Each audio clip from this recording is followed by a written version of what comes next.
When we first met, which was 1980, when he was just finishing the construction of his sets for The Shining, and we met for the first time, we talked a lot about movies, and I was about to make Raiders of the Lost Ark, and I was actually moving on to his stages. When he finished, I was moving in. And of course, when his stage burnt down, it changed my schedule. We had to go to France first to start shooting, to give Stanley a chance to finish Strike and let us build the Well of the Souls, where the Overlook main hotel, lobby was, the main room where Jack Nicholson did the infamous typing. When it was all over and the movie was done, I saw Stanley again and went to his house for dinner in London and St. Albans, and he asked me he said, "How did you like my movie?" And I only seen it once, and I didn't love Shining the first time I saw it. I have since seen Shining 25 times, one of my favorite pictures. Kubrick films tend to grow on you. You have to see them more than once, but the wild thing is, I defy you to name me one Kubrick film that you can turn off once you started. It's impossible. He's got this fail-safe button or something. It's impossible to turn off a Kubrick film. But I didn't like it the first time I saw it. And I was telling him all the things I liked about it, and he saw right through me. And he said, well, Stephen, obviously you didn't like my picture very much. And I said, well, there's a lot of things I loved about it. He says, yeah, but there's a lot of things you didn't, probably more you didn't than you didn't, so tell me what you didn't like about it.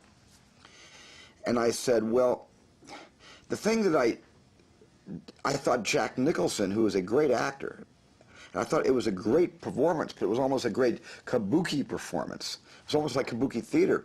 He said, you mean you think Jack went over the top? And I said, yeah, I kind of did.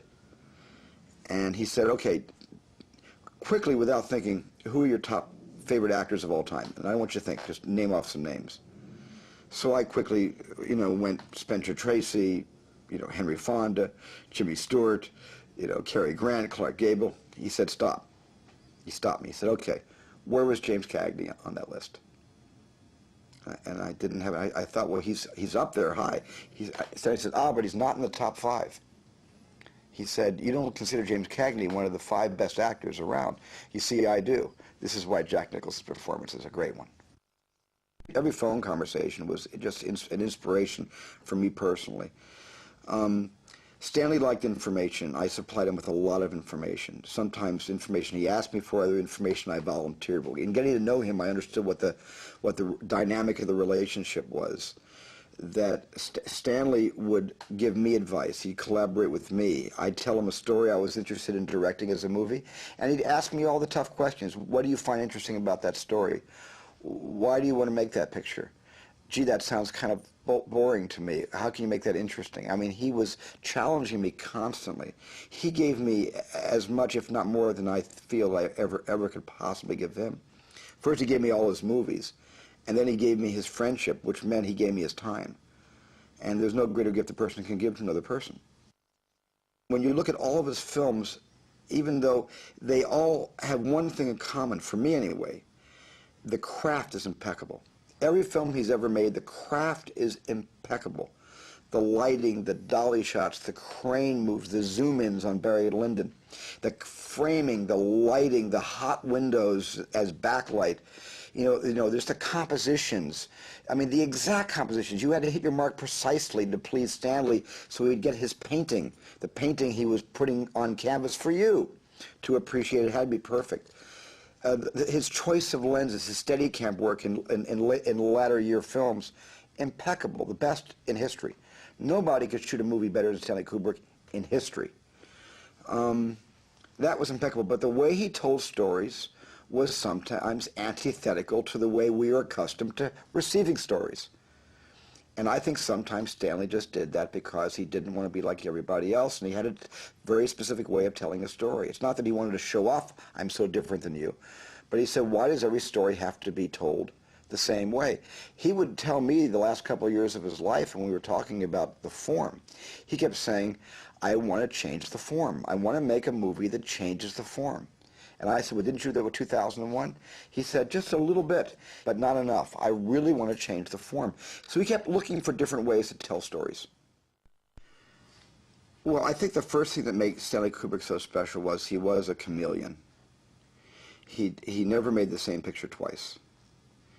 Every single picture is a different genre, a different period, a different story, a different risk. The only thing that bonded all of his films was the incredible virtuoso that he was with craft, and with editing, and with performance, and with camera placement, and with composition. But every single story was different. And every single story somehow was so mysterious in the way the story was told. It so kept you guessing, how's this going to turn out? What's going to happen next? I can't even imagine. And all his films are so filled with hairpin turns and story surprises and character surprises that you must see his films more than once, because you yearn for those same surprises. And the genius of Stanley is you can look at a movie of his 15 times, and even though you know it's right around the corner, you'll still give it up, and you'll be surprised all over again. And I don't know anybody else who possesses that kind of magic. The thing that I returned to again and again in my mind was the film that I elected to show my friends on the Sunday Stanley died, the Sunday America time Stanley died, when I got the news. And some people came over to the house that night. They were scheduled to come over for dinner anyway. And we talked the whole night about Stanley. And I wanted to show all of them a scene from a movie that, for me, represented how deep Stanley's heart was, and how much he could love, and how much he could show emotion, because he had been so often criticized for not being an emotional director. I thought he was a very emotional director. And so I put on the last scene from Paths of Glory, where Christiana, who he then married, who plays the German captive girl, stands up in front of all the French soldiers and sings that song and brings down the house in tears. And we were all crying. And as the soldiers were crying, we were crying, watching just the last scene. Didn't show them the whole picture. And that isolated last scene so hit a chord with everyone in the room. And two people that night had never seen Paths of Glory, but were still totally affected by that sequence. And that, to me, represented who Stanley was as a human being.